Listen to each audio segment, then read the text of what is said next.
అమాయకమైనటువంటి హృదయంలోనికి దేవుని వాక్యము చెప్పగానే ఈ మెదడు దగ్గర పెట్టుకుని వాళ్ళేమో ఈ చెవిలోంచి పోనివ్వలేదు.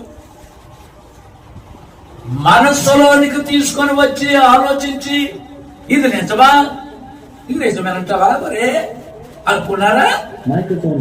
ఏ అనుమానమో రాలేదు వాళ్ళ యొక్క మనస్సులో. మెదడులోనికి వచ్చింది. ముందు మెదడుకి 5 తాళ్ళు ఉన్నాయి. మన శరీరం మీద కన్ను, ముక్కు, చెవి, నాలుక, చర్మం. అయ్యా, తల్లి గర్భములో పుట్టినప్పుడు పాపముతో ఉన్నటువంటి ఈ అవయవాలు పలకబడినటువంటి వాక్యానికి మనము వీటిల్ని ఈ 5 తాళ్ళని శిలువ మీద కార్చిన రక్త కణము పగిలి నేను వెళ్ళి ఆదరణకర్త